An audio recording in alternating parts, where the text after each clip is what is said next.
Welcome to the Wired to Hunt podcast, home of the modern whitetail hunter.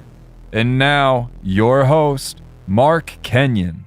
Welcome to the Wired to Hunt podcast. I'm your host, Mark Kenyon, and this week on the show, we are talking traveling to hunt whitetails, epic whitetail road trips, and I'm joined by two wild, crazy dudes from Texas, K.C. Smith and Tyler Jones. What's up? No, that's not when you're start talking. Now I do that. That was like the intro to the intro. Yeah, the yeah. music Then there's plays, another intro. and then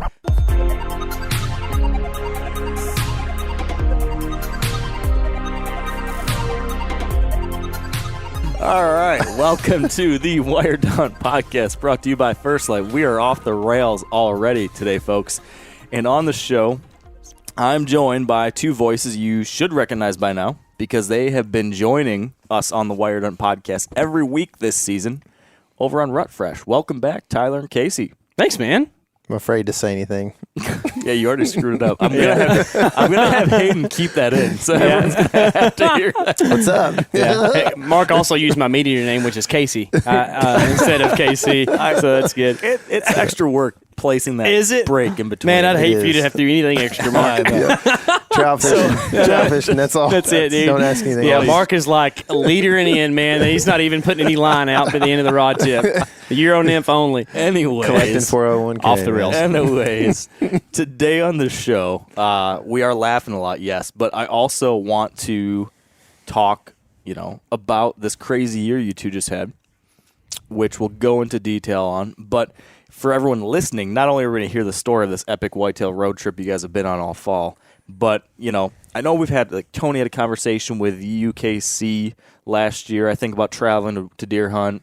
And I think we've talked, the two of us, about some of this kind of stuff. But I think this year, in particular, you guys have taken it to another level. Maybe it was just the duration and the diversity and the different pressures I think you've been put under to try to figure out deer fast in different kinds of places. And somehow you managed to get it done. So I want to break down how you did it. But before we get to all of that, I don't know if this is going to be out there in the world. Yeah, it is, I guess. But I don't know if it's on your worlds, your pod. Yeah, probably is. I'm answering all my own questions. We could just That's shut. good. We can shut the podcast down. We don't I have to can talk. answer all my own questions. What I'm trying to say is, in case Wired to Hunt podcast listeners don't know, you guys have officially joined the Meat Eater family. You were kind of dating Meat Eater with Rut Fresh. And now, you're in it. Full bear hug forever. So, welcome and congratulations. Thanks, How you guys man. feeling? Thanks, man. Oh, I'm tired. Yeah, tired for sure. Yeah, but about the meat eater stuff, I feel pretty good about it, man. You and I discussed at length some of the details involved around doing something like this, and it seemed like a really great option for us, man. I think Meat Eater's doing some great things in the hunting space, and we're glad to be a part of it, man. Been cool to get invited on that conversation, but that's fine, guys. Y'all can have fun without me. You had the invite, but you were just reproducing so much we couldn't come hang out. Yeah, no, it's pretty exciting to kind of be able to join forces, as they say, with a bunch more like-minded individuals who like to do the same kind of stuff we do, and it's kind of a a cauldron of hunting creativity over here. Yeah. Where one of Tyler and I's strengths is that we can bounce stuff off of each other really well. It's kind of how we hunt. That was once, but sorry for the inside jokes, guys. You're gonna get used to it, I promise. But it's nice to be able to incorporate people like you and Clay and Tony and others into that, and then kind of continue to build on that, and maybe we can all be better hunters after all this. Yeah. Isn't that crazy? I hope so. I could use all the help I can get. I don't know, dude. You've been seeing the bucks, man. You've had a good season, too. Good season and good trip here. I mean, I guess I didn't say it, but we are all here together in person because we're hunting in Texas right now together. Yeah. And it has been a good start to the trip for me, but I think we're saving that story for your show. Sounds good. Down the road. Yeah. So everyone will have to tune in. If you are not already tuning into the Element podcast, you should be. After you're listening to Rut Fresh and Wired to Hunt Foundations, of course, got to pad my numbers. Yep. Yeah. Yep. If you, you get your taste for the seriousness and the deep dive on Wired to Hunt, and you're like, man, I need a release of just jokes. That's what we're here for, because I'm a joke. No, we appreciate that, Mark. We do try to be tactical when it's an option, but you know me, I always just escape into the humor. So I enjoy it. Yeah, good. I enjoy the fun you guys bring to the table. In fact, we brought humor. No, this is this is for our podcast. I'm sorry, Mark. You take off. We got.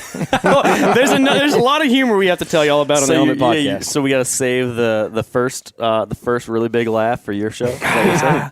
You tell me. Yeah, I guess it has to do with Wired to Hunt, so maybe we should. Yeah. Yeah. People can hear it twice too. Yeah. You know, it ain't that big a deal. Yeah. So just you're in store for more of this. All right. So we're lining up. We're going to pick Mark up at the airport, and we thought about getting balloons and candy and roses and having the big sign. Like, no, man, we're too subtle for that. That's kind of, my middle name is Subtle. So we're brainstorming about, how we could play a joke on Mark, because we never joke with Mark. We're always really easy on him. Gotta be. He's tender, very sensitive. He's like crystal glass, you just can't crack it. And so we're like, we could get some T-shirts made that are inspired by the great brand that is Wired to Hunt. But instead, if you happen to misspell or just rearrange some letters in Wired, it becomes weird.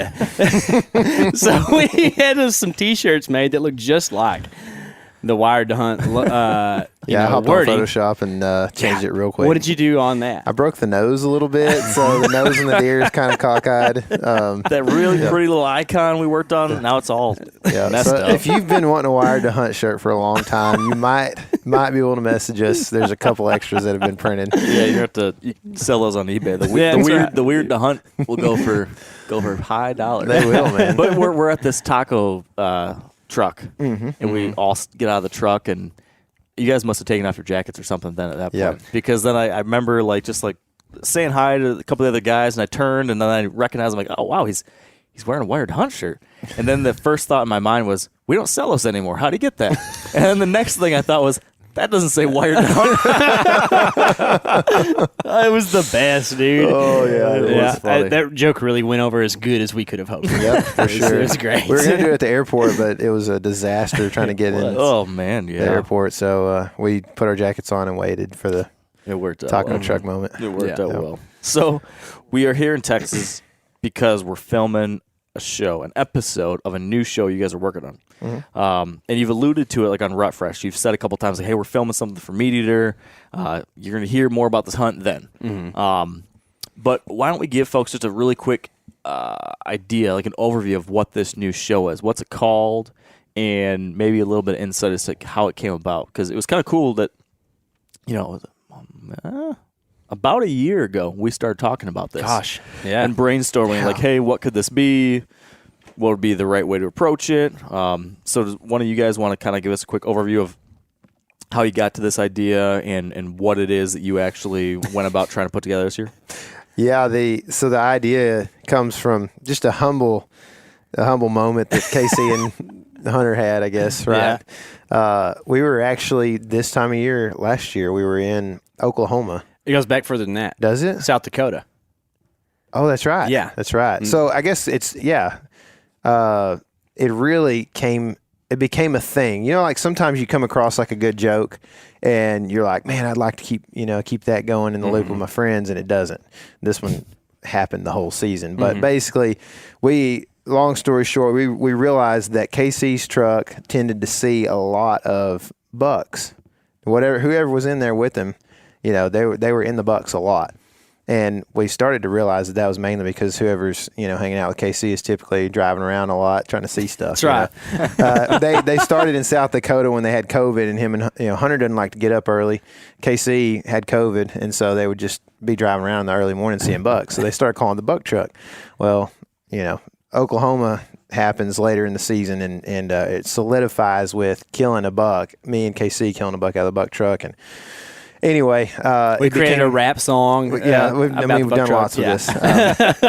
But it's the whole idea is that we thought, well, that's that's the way a lot of dudes hunt is you and a buddy get in your pickup and you go hunting. And it's like, for us, the truck is a delivery method for us to get places that bigger deer exist than, North Texas or whatever, East Texas. And then it's a place that we've slept. It's a place we've eaten. We map scout out of it. We road scout out of it. We look for, pressure, not just deer, but like all these different things that you would do, you can do out of a truck. Are kind of the thing. And then it hauls stuff that helps you get access as well. There's creative stuff to it as well. It's my mobile pharmacy. If, we need some duct tape or something or some toilet paper, I know where that stuff is, and then funny enough, it becomes my glassing platform a lot because you can climb up on top of the truck and glass from it, so and then like it pulled the buck boat around. We got some buck bikes that we hauled around. Like it works, man. You put buck in front of anything, it works really well. Yeah. The alliteration with those two B's too. Mm-hmm. Yeah, it's been easy to do because it's just such a natural thing that two dudes will get in a pickup and go try to kill deer. So you're kind of on an island whenever you go out of state to go hunting. So the thing that like you are anchored to is your vehicle. Yeah. So it's very utilitarian. It's very natural for that to be kind of the thing that this centers around. Mm-hmm. Yeah. So you're going to take the buck truck and you're going to travel across the country, hunting like crazy. And I remember early on you were talking like, maybe we'll add some stuff to the buck truck. We'll do some different things to make it better, or be the perfect rig for this kind of thing. Did you end up doing anything new with the truck, or did you just go with the original and? See where it was never like pimp my ride ever. You know what I mean? Because that just you take the natural part of it out when you do that. We thought about that stuff a little bit, and then we ended up just kind of adding a rack when you needed to haul stuff, or I don't know, making sure we got the right trailer hitch. Or it really is real natural. Like we didn't want. We're not auto mechanics. We're not, so we didn't want to pull out a welding torch and try to do something to it or put a something on it just for the sake of doing it.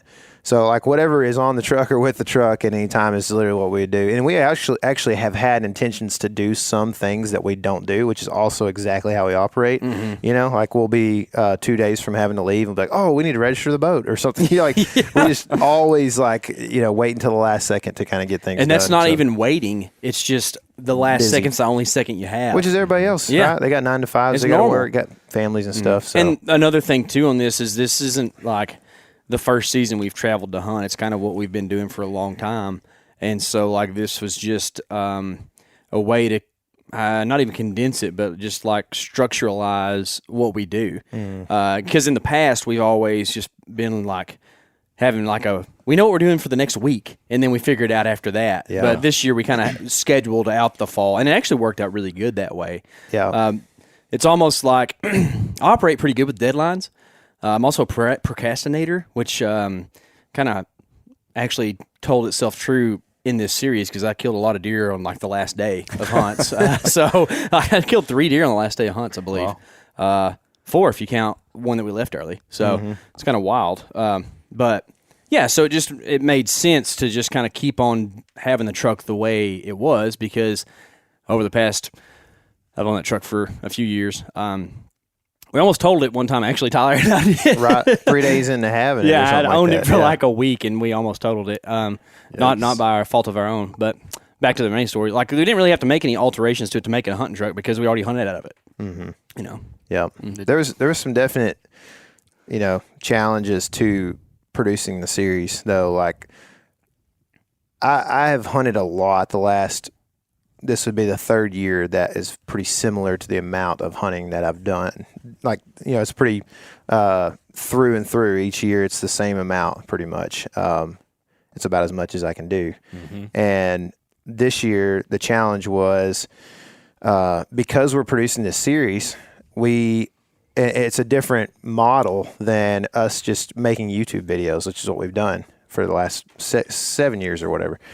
And so one of the biggest challenges was like when I would shoot a deer or he would shoot a deer or whatever, like we're still stuck and we're like connected to the buck truck. You know what I mean? Whereas in the past we would leave and hop camps around and go like if it's November 2nd and you shot a deer, you probably should be hunting somewhere else, if you have time. So one of us would leave. Well, I mean, in in Kansas this year, I shot a deer 90 minutes into hunting, and so November 1st. So I got a lot of rut days ahead of me, and I had to just hang around camp for like 4 days until he shot one. Which so puts pressure on me, yes, because I'm like feeling bad that he's just hanging out, which when you shoot a deer in the middle of the fall and you've been hunting harder, there's like a day of like, I'm good with sitting around. Great. Yeah. But then like day 2 of like being tagged out, you got the FOMO real hard. And you're like, man, I go a couple states over and Yeah. I also had I talked about this on my podcast, but second day of South Dakota, I shot a buck too and just hit him forward. I mean, point of the shoulder, didn't get any penetration. Probably didn't kill the deer, to be honest, but thought it might be. I don't know. You kind of have to hold yourself to pretty high standards if you're going to show stuff on video, and I thought it would be just best for me to just kind of eat my tag as opposed to continue hunting. I was pretty sure this deer lived. I barely got past the broadhead on it. But, so I ate my tag on the second day of like a week-long hunt. And so I also sat around for like 5 days there, just kind of like buck trucking, So there was definite like lots of challenges in that manner. And then also we're very like fly by the seat of our pants with a lot of things we do. And some of the like consistencies and motifs and those kind of things in the series that we wanted to do and we had talked about doing, kind of made things challenging at times because we a lot of times we weren't actually, because we had so many people with us, we would take more than one truck. So just like making sure that we took the time to do those things and video those things, man, it was a lot. Yeah. It was a very big project for us. Yeah. But it's fun. I like that challenge outside of the hunting space too. Like the video producing is something I do enjoy actually. Mm-hmm. So how many states total did you hit with the buck truck? This week makes 7. 7 states. Mm-hmm. Yeah. And what were those states? It's a good question, Mark. I'm glad you asked that question. But so for the audience here, whenever first of all, it's a faux pas to say, "Hey, where'd you kill that?" Right? Don't do that to us. You can say what state. Yeah, you can. But I was kind of being hyperbolic there. I think. Just hyper. Yeah, just hyper in general. I've had a lot of coffee and some good lunch. But our running joke is like when somebody asks, like, "Hey, man, what WMA was that?" It's, "Oh, man, that's a great question. I'm really glad you asked that question." And then you just leave it. I think that might come from Parks and Rec, if I remember right. Straight to jail. Yeah, straight to jail. That's right. That's where we hunt. That's right. Go where we hunt. Also right jail. to jail. That was so to stop being a smart aleck. I'm sorry.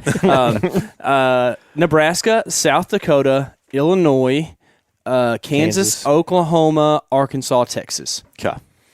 That's a heck of a run. And he hunted. We both hunted Colorado this year. I was on a mule deer hunt, but he hunted whitetails in Colorado. Did we hunt any other states? We just hunted Texas a lot in between there, too. Yeah. Mm-hmm. We hunt a lot of public land in Texas, so that's kind of where we filled our gaps and did other things there. So can we start at the beginning of the buck truck trip, the first of the trips? And we don't have time to go really deep into 7 different states, but maybe could you give me like the cliff notes of like the major highlight or highlights from each trip, and then let's kind of talk through like a key learning opportunity or something you took away from that trip. I think that'd be a good way to go through this, and we'll see like across these 6-7 trip. We won't talk about today, so across those first 6, how maybe you guys became better hunters, what some things were that stick with you now. So what was first? So Nebraska was first, and I'll tell you the pretenses. I'll let Tyler maybe tell like kind of the fun part of it. But the neat thing about Nebraska for us was he's hunted there for a few years and had some really great encounters, and then him and I went 2 years ago, and he killed a really nice buck there, way back on some backcountry like pack-in style stuff. We were going to, so we have a couple of guys who are newer to our crew, and this is a big project. So we're like, hey, we're going to go to Nebraska before South Dakota, make it a big swing, because those states touch, so you can drive straight north and get there pretty quick, and just do like a practice run. Let's film this thing like it's going to be a buck truck episode, but we're going to live and learn and laugh, love, and all those alliterations that white women put on their walls, right? And then we're going to, kind of be ready to go when we start filming buck truck on October 1. Yeah, so we started filming and doing what we were doing, right? We like K.C. said, we have these two guys that are new to this thing that we're doing, right? And that would be like being camera operators or videoing with a video camera. So they're learning a lot, right? Who are the new guys? Spike? Spike and Greg. Oh, yeah. Greg's new. Greg. Yeah. Spike and Badger. Yep. Yeah. They both started about. Yeah. They both started in August, I think. And we'd had them down to our place in February to do some pig hunting, and we didn't really get a whole lot of footage. But they're kind of getting used to this. So we go into it. It's a pretty intense hunt. Like, we're hunting far. I mean, even from day one, KC's going like a mile and a half. I think I did over a mile on the first morning too. So just, long trips. Some of it's back country. Some we end up in, like some hillier terrain. And anyway, long story short, we kill 2 bucks on the same evening. And within 5 minutes of one another. Yeah. Within a short period of time from each other, and also we were like 80 yards straight line distance from each other. We couldn't see each other. It's nuts. Yeah. And we were hunting 2 different trails on each side of this thing or whatever. I had hunted, this is similar to where I killed the year before. So, but I let KC hunt my spot because I had seen a buck on a trail, 80 yards south of me. So I wanted to just see what was happening on that trail. Ends up, I kill like a toad that evening. KC, legit toad, like tried to jump the string and couldn't because he's so fat. He's a big deer. And so that was like, well, I think we got to sleep at like 3:30 that morning. We had to pack them out. Logistical nightmare. And what's crazy is like if we were just hunting by ourselves, sometimes having a crew is like a big advantage, and sometimes it messes up deer, and sometimes you can say, hey, can you bring a pack in to me so I don't have to go out and then back in. So save some time, and we still got in bed at 3:30 that night, but it was pretty awesome. Dude, the guys brought us pizza back when they brought the packs, and we in the backcountry drinking carbonated waters and eating pizza. Yeah. Dude, it was like a great sublime. night. Yeah. So this was early, so sometime September, right? So what was the setup? This is a Great Plains state. This is early season. How do you kill 2 bucks within 80 yards of each other the same night? Like, what made this place so great? I call it Providence, but if you want to talk about tactics here, I think it's just long ways from parking for one. I mean, we walked over a mile to get in there, and we also did up and down a couple of times. Yeah, and then you've got agriculture on private and good bedding cover on public, and hunting pretty tight to the bedding cover, and.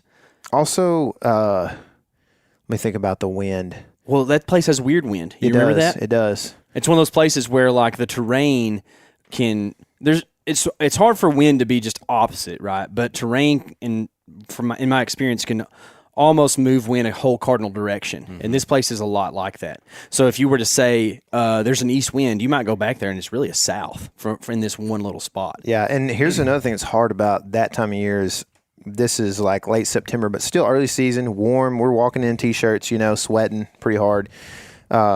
You're going to get a still evening in that situation most of the time, and your thermals are going to drop. And this is like a thing we've seen across the U.S. is that your thermals are dropping towards deer in most situations, towards creek bottoms, right? So, like, how do you kill that deer? And it's a matter of, we call it like micro moves.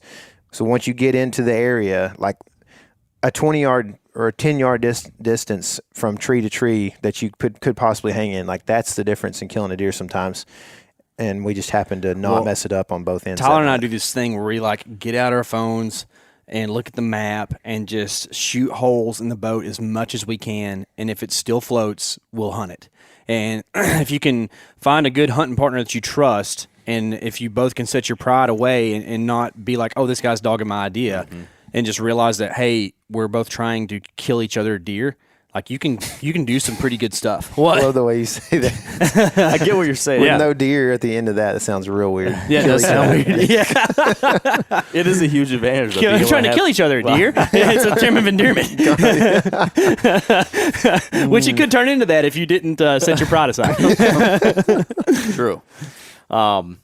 So this setup then, food, bedding, weird wind, long distance away from the road, And these bucks were transitioning away from bedding cover, heading towards those food sources, whatever that was. What was the food source? It was actually Milo, which is weird because that's not like I don't think that's a preferential thing in most cases. There might have been corn up further, but what I could see was Milo. And they weren't actually transitioning straight into that. They were kind of cutting the corner there, so they might have been heading up. There's a couple of pivots in that area, some stuff that's planted. That's hard to tell from where we're at. And it very well could, you can't go scout the private. Yeah. Very well could be water that they're heading to up there too. Sure. We more were reading true. the fact that there's some really good trails in the area that lead to that. Yeah.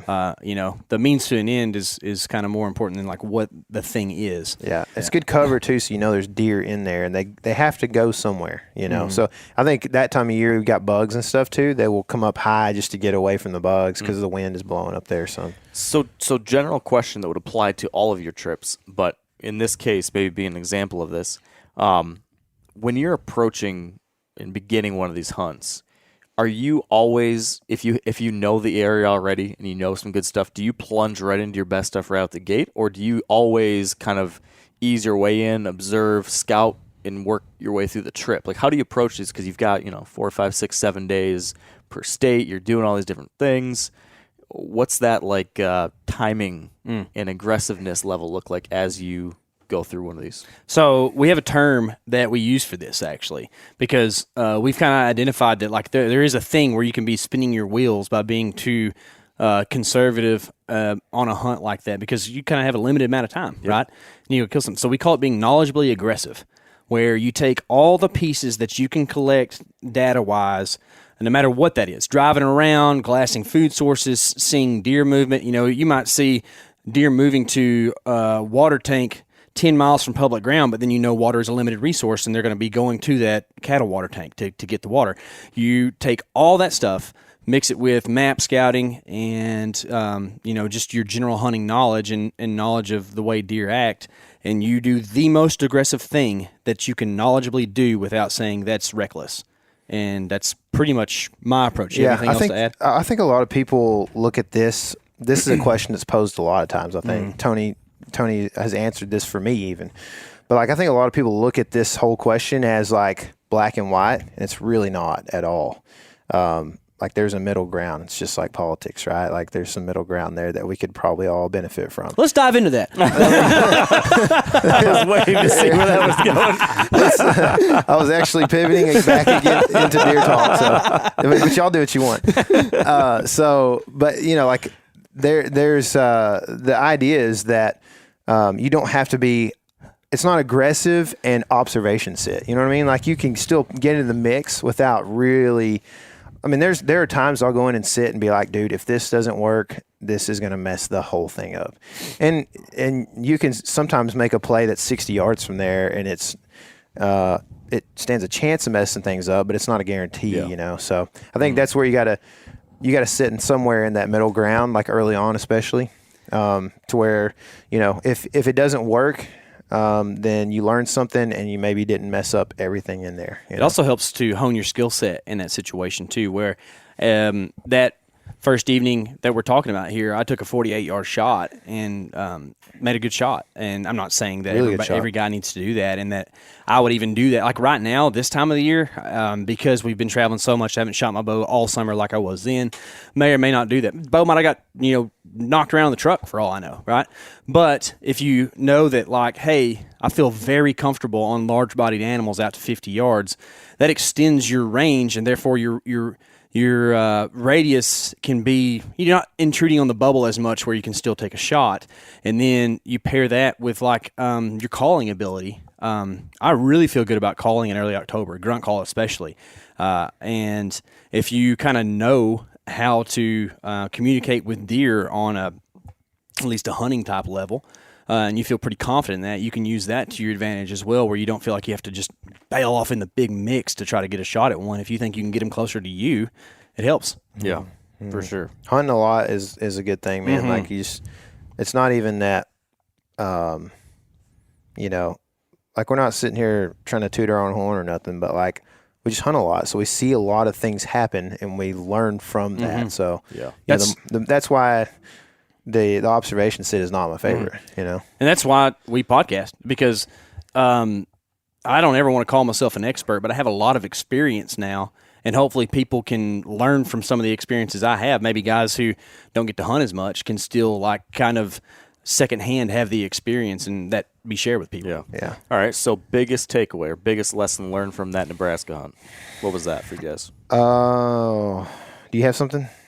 I mean, I would say don't ignore the thing you know that works. We went in and killed 2 bucks in a place that we knew was a good spot, and I was trying to make something else work for about a day and a half, and it almost did. But at the same time, the other spot was money. I think my takeaway is the best food in the area, even if it's not a great food source, is the best food in the area. So it's all relative, right? Yeah, it's very relative. So he had the Milo thing. I wasn't even really referring to that, but he had some really good encounters early in the trip on what would be known as hay meadows, and it's just because that was the only thing there. So yeah, probably my big takeaway.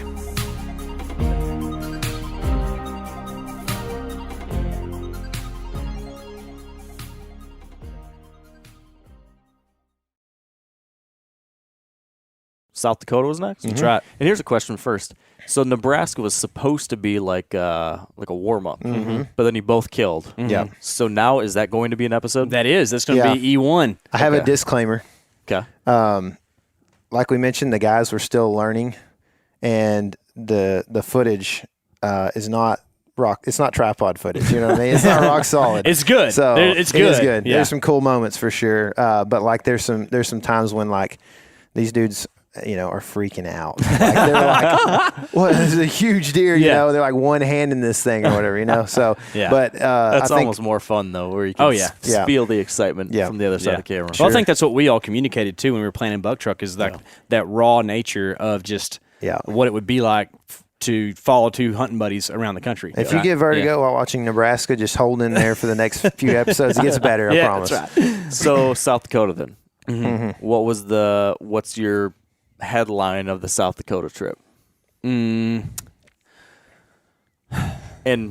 as you think that through, give me a little background as far as, was this a place that you already knew? Did you have scouting intel from previous years, or was this a brand new spot? I ended up shooting my deer in a brand new spot, but similar area. Like regionally, it was pretty similar to some of the stuff I hunted, I guess. One of the things with the Buck Truck is that the Buck Truck flies around when it goes out of state. So like our area of reach is about an hour and a half any direction. It's kind of the way we treat stuff. You know, that hour and a half, outside circumference is real far. I'd like to find them a little closer, but if we have to, we'll make that jaunt to do it, and have done it quite a few times. And so, which we do that a lot easier when we're tent camping. So in the past, that's some of the stuff that we've done to find deer. But we actually stayed at we had met like a pastor up there last year who gave us a wing of his church to stay in while we were up there. So it was actually super nice because, charging batteries for cameras and just having a decent place to, lay on an air mattress or whatever was nice. Yeah. But it also kind of limits you because you just can't help it. But like mentally, you are pretty locked into that place. This hunt was one of the ones that Tony actually jumped, or the one that Tony jumped. Yeah, was he allowed in the church? He came in. He did, but it was after dark. Big takeaway, Tony's weird. But no, actually, that's truthfully, Tony is a lot taller than I thought he was. That's the first time I ever met him in person. Yeah. He's taller than you, I think. Yeah, he might be like right around or 1 inch taller. Yeah. Maybe. He's like 6'2", 6'3", maybe. Yeah, I thought he was like my size, like a 5'11" type guy. And I was like, whoa, Tony is tall. Yeah. So, that's I will tell you my biggest takeaway from that hunt was that from year to year places change a ton, because in 2021 we hunted a similar type country, wasn't the same spot per se, but some of it was. Yeah, we covered some of the same stuff and had to kind of readjust because it changed so much. Yep. 2021 was lush, green, rainy while we were there. And the deer were doing completely different things than they were this year, which you look on the USDA drought meters or whatever, and it was like extreme drought there. It was very, very, very dry. So how much time do you give a spot?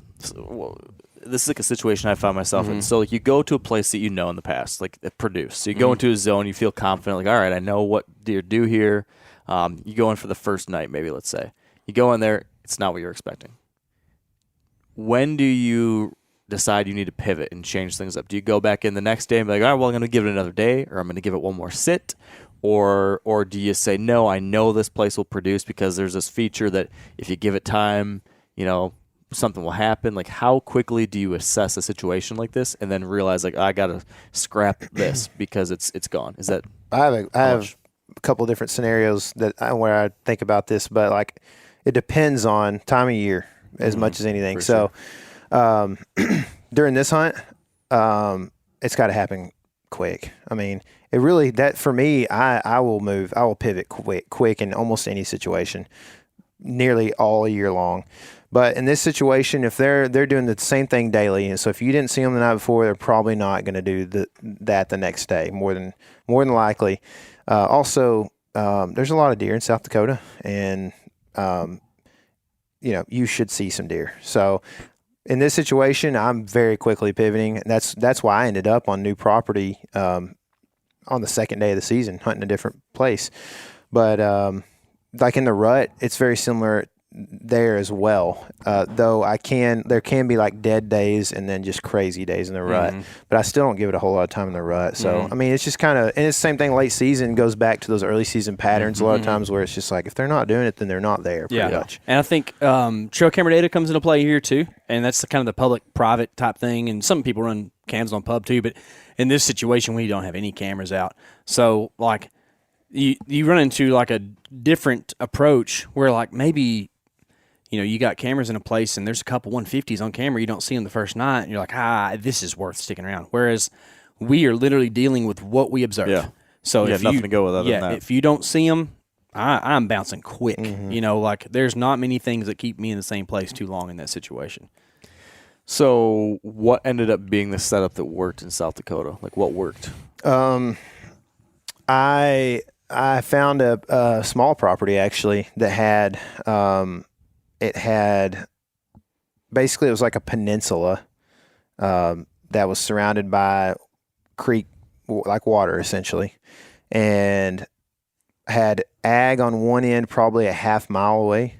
And then I ended up sitting. I did one of my more observation type sits. I went in. This is the good thing about saddle hunting is that you don't have like a ton of stuff on your back. But I went in with the intention of sitting on a landmark tree, what we call a landmark tree, which is just a big cottonwood that sticks up higher than anything else in the country, and deer tend to gravitate towards those things that they can see above the grass line.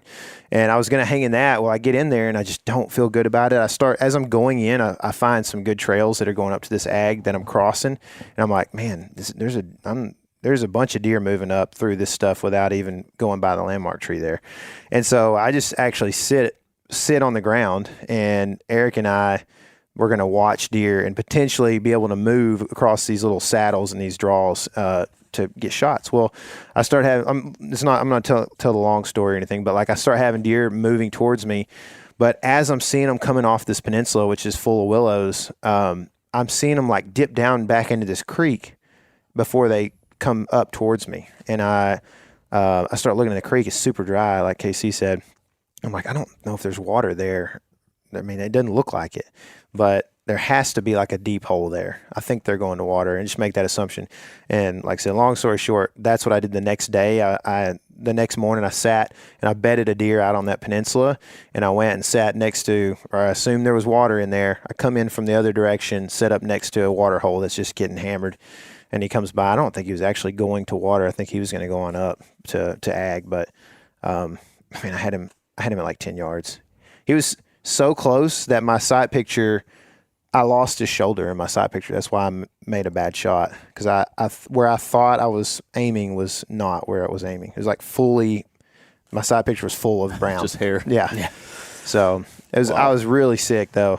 When I pulled the trigger, I fully expected him to watch him fall over, and it didn't happen. But no, tough. KC, did you end up shooting one later in that trip? I did. Yeah. So how'd you pull that off? By struggling for like 6 days straight. And so it's funny that Tyler and I have affinity for different hunts. He likes evenings. I like mornings. Did you say that's true? Yeah. Mm-hmm. And it's weird how often it works out that holds true for when we do have good encounters. So I would bounce around like we were talking about and see some deer on the mornings. Tyler scouted for me some in the mornings too, really the whole trip. Pretty much scouted the rest of the trip for everybody. He buck trucked around and dropped me off places and stuff. And I had a shot at a younger deer that I was happy to take home coming off of ag and missed.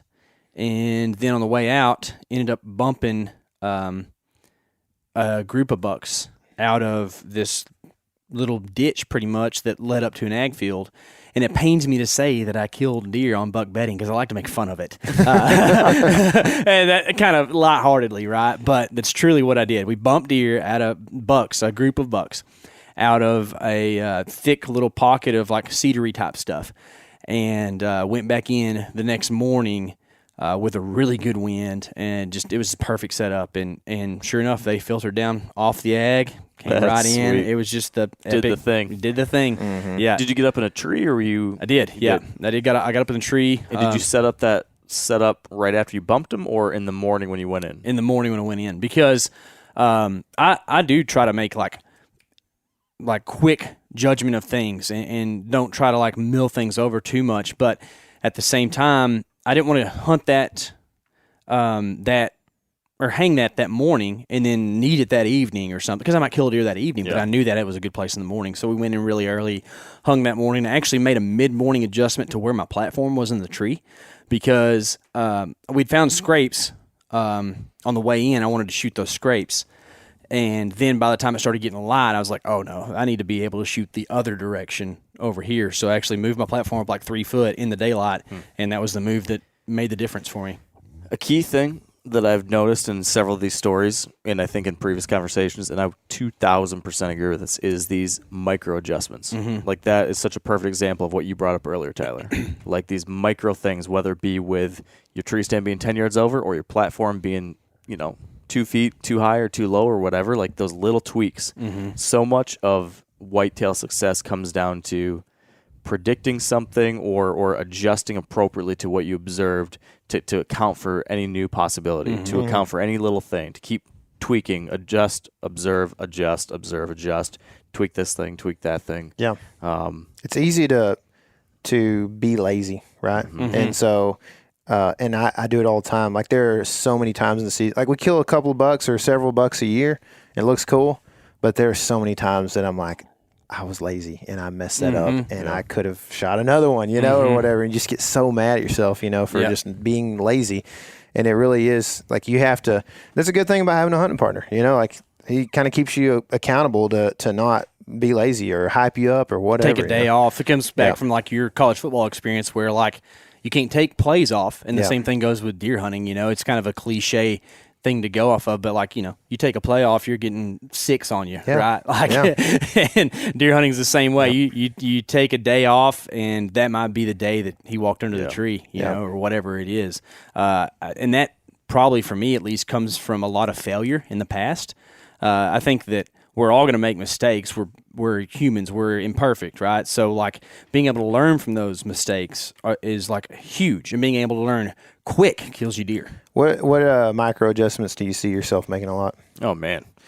I mean, it's just, like, constantly going on in my head every hunt I'm on. I'm thinking, man, is it this little knob that I should be hunting on? Or should I really be, 10 feet over on that little knob because you have a slightly better view?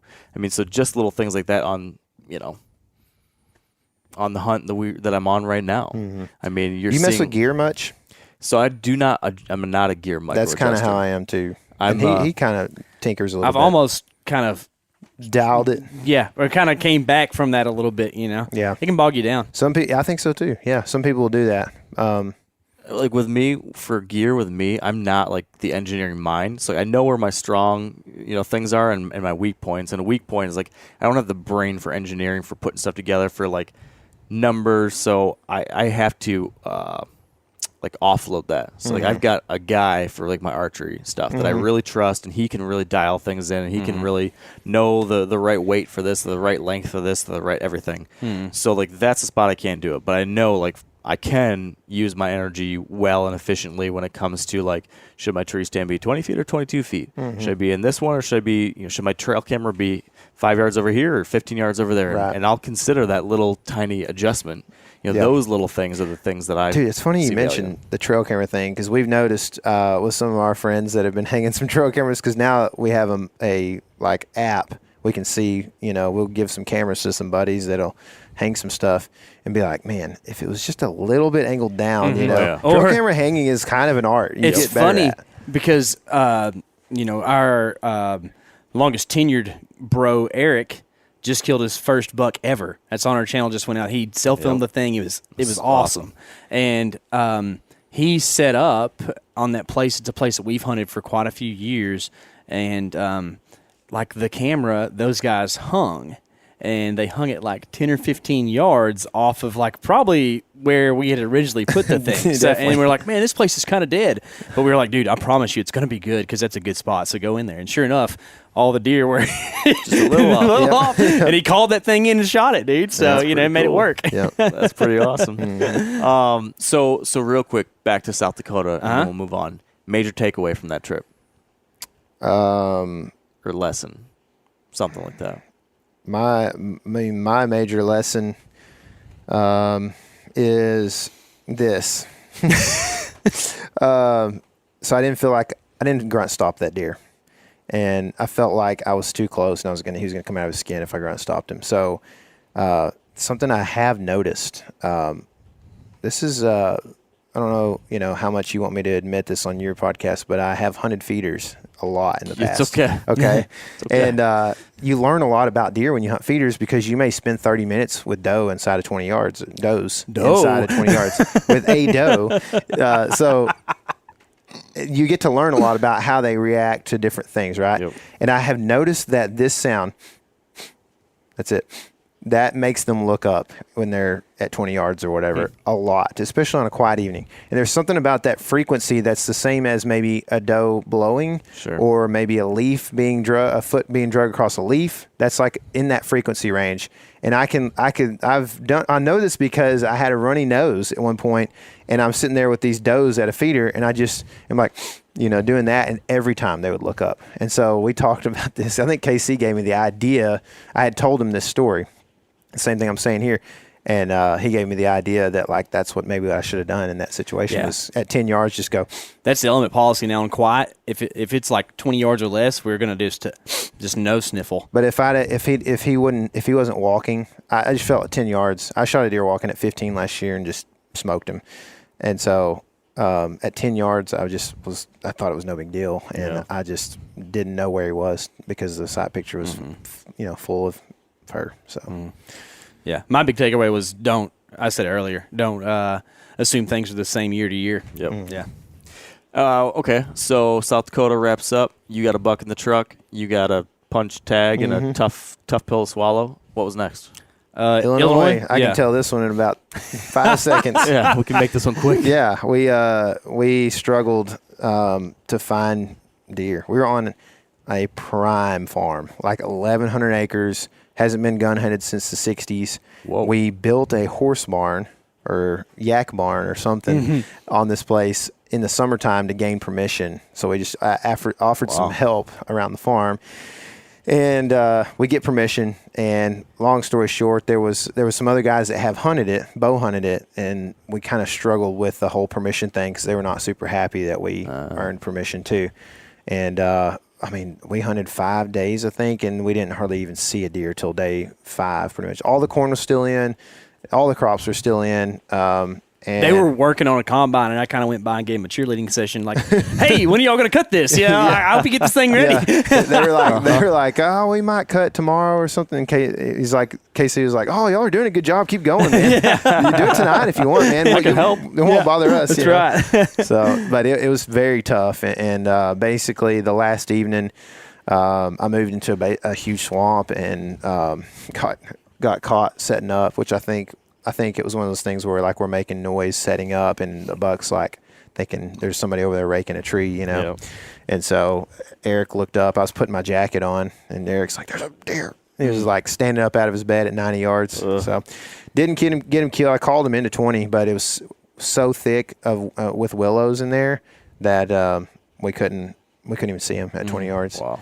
I could hear him though. I could hear him. He sneezed at like 20 yards, and then same afternoon, KC had. So neat thing about having a crew of guys is like we got the 2 guys filming with us, and there's a guy who ends up being Michael a lot, who does a great job. He's like utilitarian, man. He just does whatever he needs to do, and he's supposed to be filming Isaac. Yeah, and Isaac with Vector. We were hunting with Isaac, and so he was supposed to be filming him. And Isaac was having some. He had to be, family man. He had some stuff going on, and couldn't hunt that evening. So we were like, "Hey, if you want to go sit in a tree, see what's going on this part of the farm, you can." Yeah, if you're going to do observation sit, it's good to do it when you don't have a tag or a bow. Like that's the one time to do observation sit. Yeah, so that's what Michael did, and he saw bucks. So I went over there and moved in on that spot that he had seen bucks kind of at afar, and we knew it was going to be a good spot. Like this is like when we summer scouted this thing, because we actually went up there. We knew we had the permission. It's like a lot different than other places, right? It was like, this place is going to be awesome. Let's go hang some cams.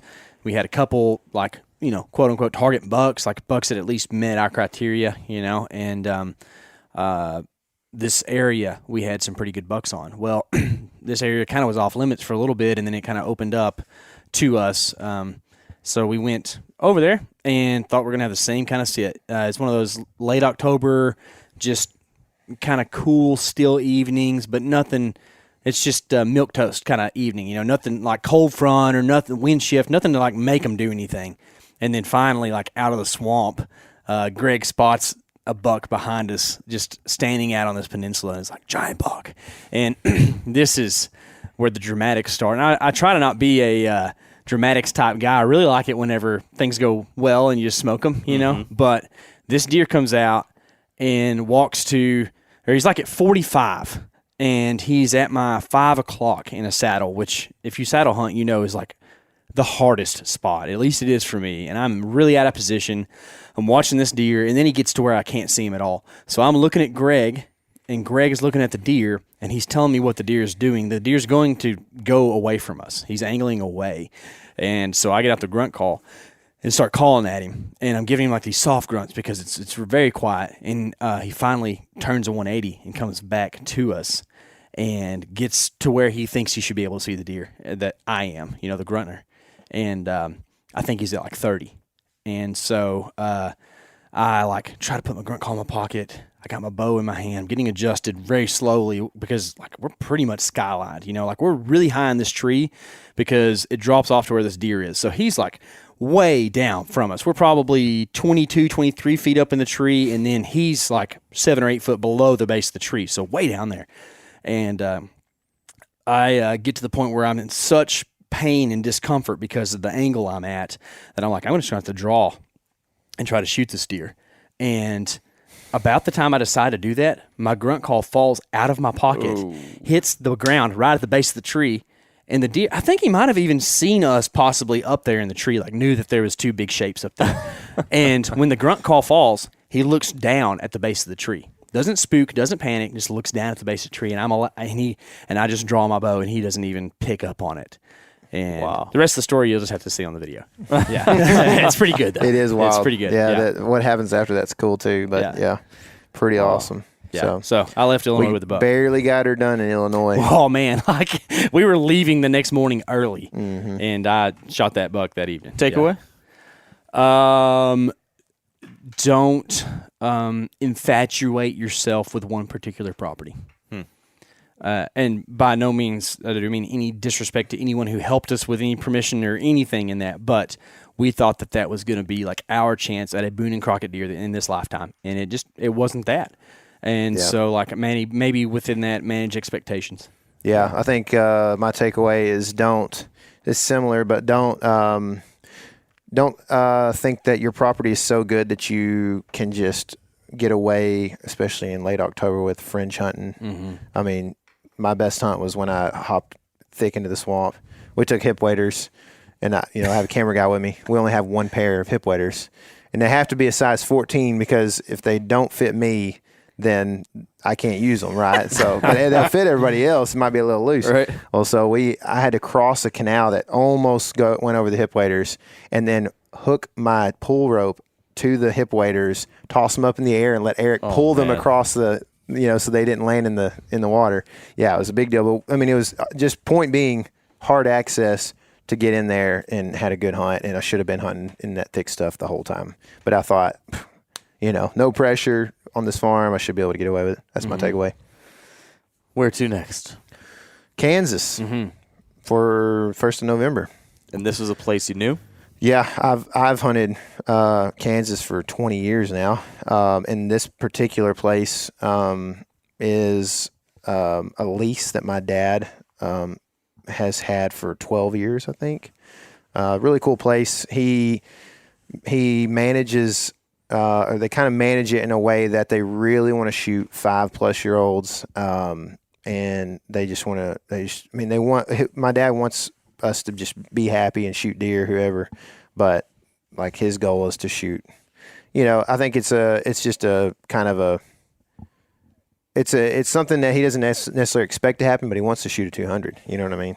And we've never seen one on the property, but anyway, I had a very short hunt there, and then like I said earlier, we kind of had to wait several days for KC, kind of working a little bit. KC's not on the lease, and so he has to kind of scratch out on public and any permission we can get, that kind of thing.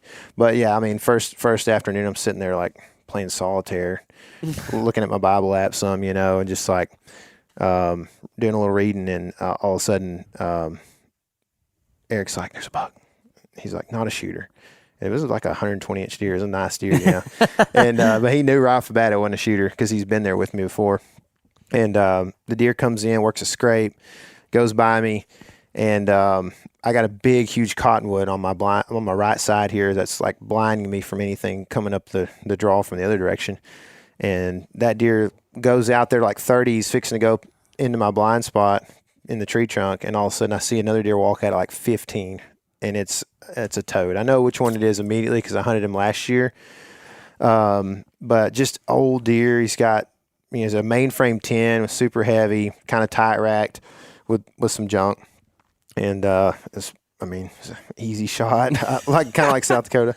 But yeah, I pretty much watched him fall. And what was he doing there? Like, what was the setup? He was so I'm hunting a draw, and basically the draw leads up to an ag food source, like probably a mile or more away, about a mile away probably, which is winter wheat, and this is the most remote part of the place, that particular property.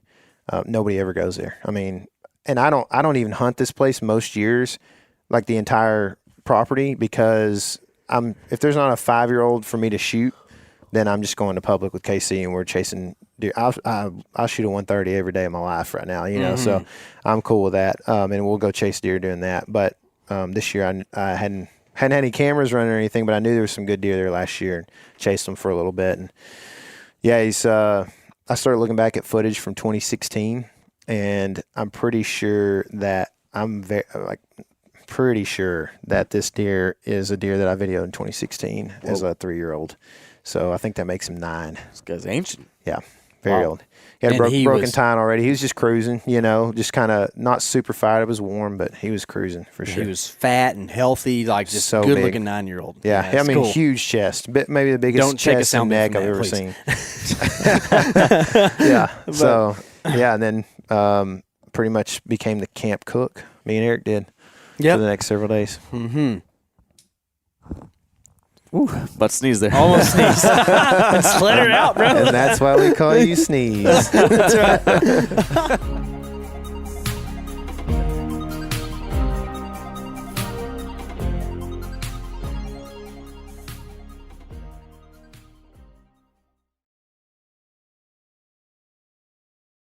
KC, you were scratching out on the other stuff, public permission or something like that. Public information, kind of bouncing around on that, and I had some okay hunts. I actually chased a deer that I had history with. Who knows how old he is, but I saw him last year. Big buck, giant frame. He was actually a little smaller this year. I think probably related to the drought year. We also saw a lot of broken tines across the country this year. I think the drought might have something to do with that. Yeah, I noticed my buck when I got the antlers back because I'm gonna shoulder mount him.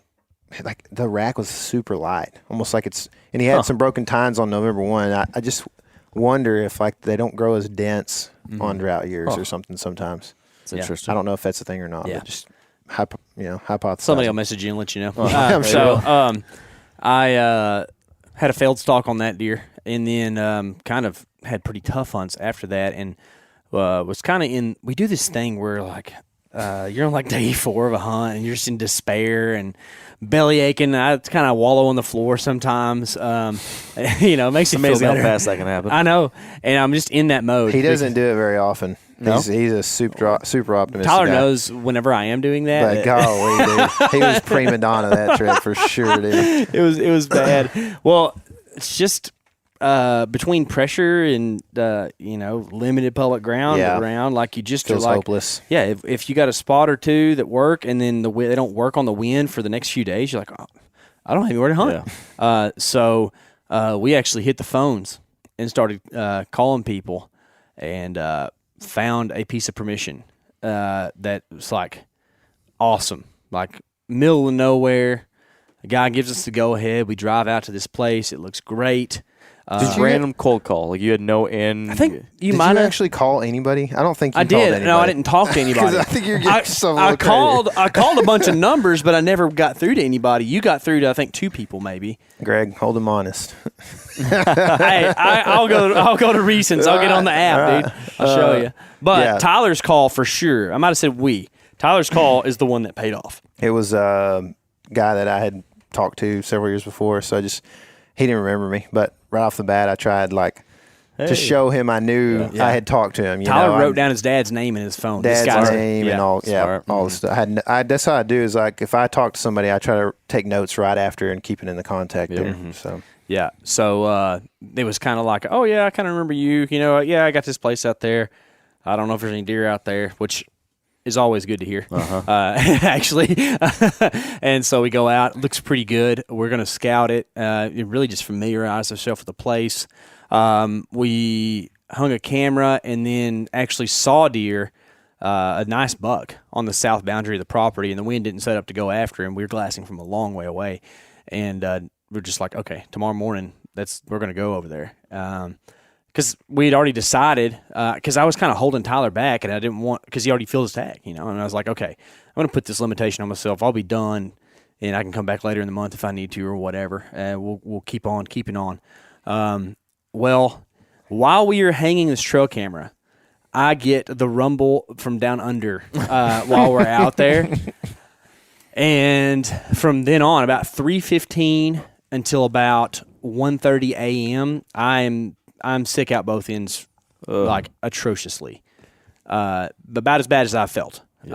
And I was like, man, why does this have to happen on November 5th? It was bad. But about 1:30, held it together enough to get some sleep. Woke up at 5:30 the next morning and said, you know what?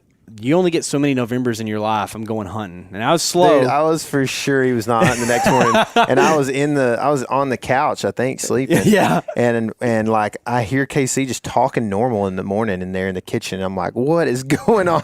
I could not believe he was okay. I probably wasn't actually, but because I still was sick. Like actually, I held it together enough to go hunt, and then still for the next few days, kind of had some belly problems. But got up that morning, went and hunted. It was almost observation sit. I got there late, which I'm not the fastest in the morning anyways. You pair that with an extreme sickness, and I think we were opening the gate in shooting light, So we made it down to kind of a place to observe from at about sunrise. And within 20, it's heavy frost. Great morning. Can't miss this morning. It's the coldest day in 5 days. And about 20 minutes into the hunt, I glass up a buck walking a fence line at about 350 yards and put binos on it like, oh, yeah, that's a shooter. And I'm like, well, it's pretty open between here and there. I can't make a move on him. Let's see if we can get him to come over here. So I get out rattling antlers, and I just bang those things together as hard as I can. Whips his head up, thinks about it for a little bit, does a 180 and crosses the fence. And it's like, okay, we're doing this. So I bail off down the hill because this deer is going to pick us off at like 150 yards because he's going to be able to see us whenever he goes through this bottom and comes up on the ledge. So I get down behind that little rise. That way, whenever he feels like he can clear to see, he'll be in range. And we run down the hill, get set up, have the sun at our back, which is a really great thing for that situation. The wind is good. This deer's pretty fired up, just coming in on a string. He's probably one of the top dogs in the area. I think that's why he was just like, I'm going to go see what the heck's going on over there. And then I see antlers, and I can just see giant brow tines. I didn't realize how big this deer was. This deer is like super wide and tall brow tines. I'm freaking out, of course, which I hold it together like in an observed way. I look really calm, cool, and collected anytime there's a deer around. But inside, I was like, oh my goodness. Greg's behind me. I don't know what he's doing. We have this thing called the Greg eyes. So if you know Greg, you love Greg. But Greg is a very even-keeled guy. But when he sees a deer, his eyes go they're so huge, and I can only imagine what they were when this deer cleared the brush. And rattled that deer for like 350 and shot him, and we watched him fall out there. Ends up being the biggest buck of my life. Wow! All because Tyler Jones got me a permission on this property. So that's a pretty epic trip right there to Kansas. It was takeaway, nice. Major takeaway for you guys. I think for me, just don't ever underestimate the power of a remote spot. And it doesn't even have to be like middle of nowhere X state, but as much as like a couple 100 acres that nobody ever goes to for whatever reason. There's no good access for humans there or whatever. I think that people undervalue days that aren't prime rut dates, but at the same time, you cannot replace the rut. It is just awesome, And I don't want to say the first 7 days of November or what, because sometimes that kind of changes or weather kind of has an effect on things or whatever. But just rut action in general is the baddest thing there is, dude. It is so cool. Well, and to something you said, like you only get so many you only get so many November days or whatever. So you're sick. You're like, oh man, you know what? You can't. If there's any way I can do it, you can't miss it. That's right. I think that's a great point. Even when the weather's not perfect, even when things aren't just right, even when you're sick, make something of it. If nothing else, like that was my thought out there. It's like, I'm sick and I can't go hang in a tree because I might have to get down. Just sit there and see something, if nothing else. Learn something, do what you can. Yeah. So in the interest of time, and we got to get out hunting here pretty soon, let's just cover the next two states. What was your big takeaway from what was the next state, first off? Oklahoma. Yep. Big lesson learned in Oklahoma. Did you kill one? I killed one, yeah. You did, Tyler and I should have, man. I came close. So big lesson learned here. Big lesson for me is good spots are good spots. Which is very contradictory to some things I've said earlier in this podcast. But the rut's different, like we talked about. So you had like a slow period and you trusted the good spot? Is that what happened here? Pretty much, yeah. I had a trail camera at this place and hadn't had great data on that camera. Had seen some bucks, a little bit of daytime, not much, but I just knew it was good. And I hunted around that area. This was the first morning I hunted this spot, this particular tree, and went in there and shot a deer the first 15 minutes we're in the tree that morning. Wow. Yeah, just because I knew from previous experiences that spot's worth hunting. So don't let your slow trail cameras get you too worked up. Or in the month of November, let me give the caveat. Yeah. Mine, I just would probably reiterate the same sentiment I had in Kansas, that I didn't really trust this remote spot that I had picked. And I ended up I almost killed a really good deer, like a really nice 8-point, not, nothing huge score, but nice buck. Almost killed him from the ground with a 2-dimensional decoy. And then I think the next morning or evening I went in there, did not see anything at all. And over the course of that trip and the next trip, I ended up kind of retrusting the spot, and I left there, but I retrusted it later on, and it was awesome. And I should have just stayed in there more than I did because it was super remote and there just wasn't people around. Arkansas was next? That's correct. Right? Yeah, I think. Let's see. Yeah. Yes. Yeah. Mm-hmm. Yeah. Sounds like Arkansas was a doozy. Yeah. What Well, do the you take company away you from keep that? has a big effect on how trips go. You know? Clay was there with us in Arkansas, so it was fun. My takeaway there, probably like I would say that we had some different contacts in the area. A guy we stayed with that gave us some good information, and then a guy that we know that gave us good information as well. Everybody's. You actually encountered this probably in the deer country stuff a lot, but everybody's got their own style of hunting to an extent, right? A lot of people have these different styles, and it works for them. But like if you've never done what Tony Treach does, you're going to struggle to do that the first several years probably. Yeah. But Tony can literally break it down on a if this, then that in every scenario all the way through an entire stalk. So for me, like, I think that those guys were giving good information, but there's nothing that replaced me walking around on the landscape and observing what I was seeing and making, references to things I've experienced in the deer woods throughout my life and trying to put it all together. Because I did end up later in the trip, I killed a doe.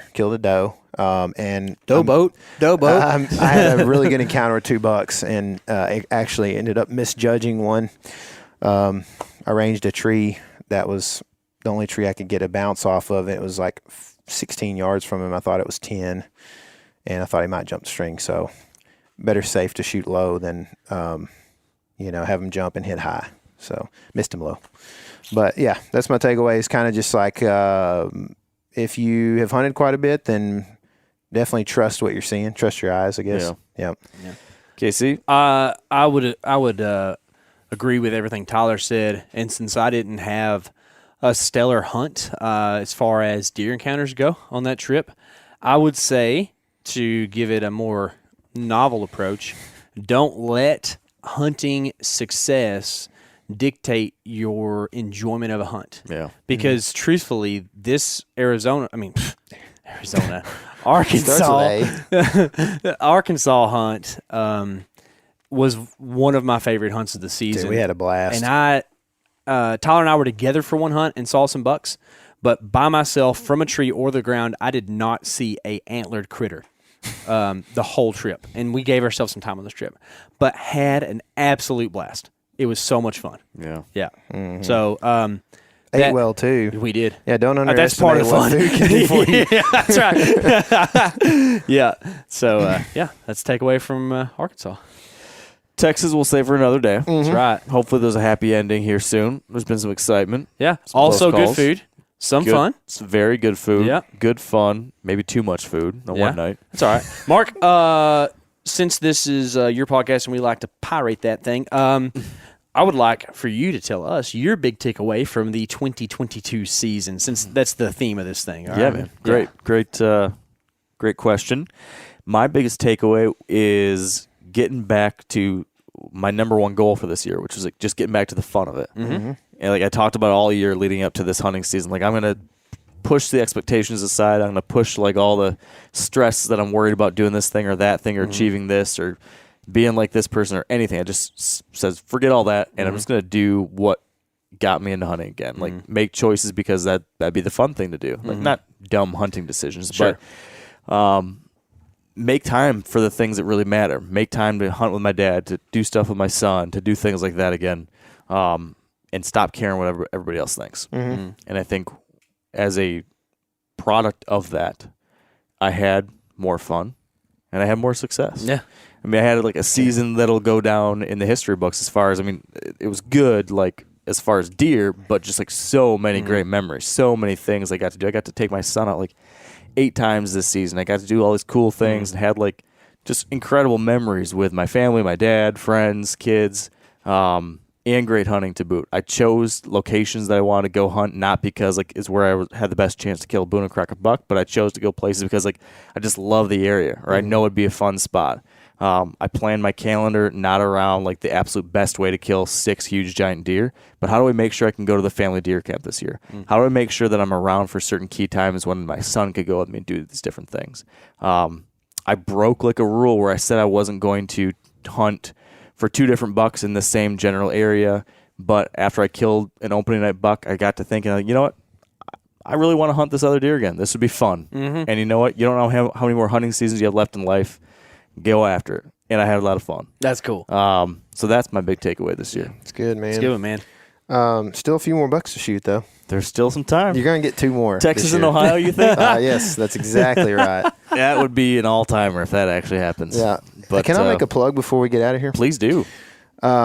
If you are a Wired to Hunt fan listening to this podcast and you have not watched one of Mark's very first videos on YouTube, please go back right now and watch the furthest episodes back of the Wired to Hunt YouTube channel. Gosh, yeah, the early YouTube and podcasts are rough. Gosh, dude, you're just a cute little kid, man. That's all you were. Still are. Came a long way. Just a cute kid with a mustache. That's right. That thing's Velcroed on for sure. I'm going to pull on it in a second. Well, thank you guys. I appreciate you taking some time here midday. I know everyone's got places to be. Thanks for coming to Texas, man. Yeah. This is a lot of fun, and I'm glad we get to hang out and do this thing. I am too. Yeah. It's been so. Yeah, I mean, it's been great to get to spend time with you guys. It's been great to get to see what this Texas thing's all about. It's wild down here. So we'll have further conversations on that. Yeah. But I'm tore up with prickers and cactus spines and all sorts of stuff all over me. Brambles, as we call them up in my neck of the woods. But I'm really glad we're here. So let's try to send this thing out with one last hurrah, huh? let's go. Yeah, let's do it. All right. Well, with that out of the way, thank you all for listening. Appreciate you being here. And until next time, make sure you check out all the stuff from The Element. Make sure you stay tuned next year on the Meat Eater YouTube channel for the Buck Truck. And until next time, you boys say it. Wired to Hunt. Weird to hunt.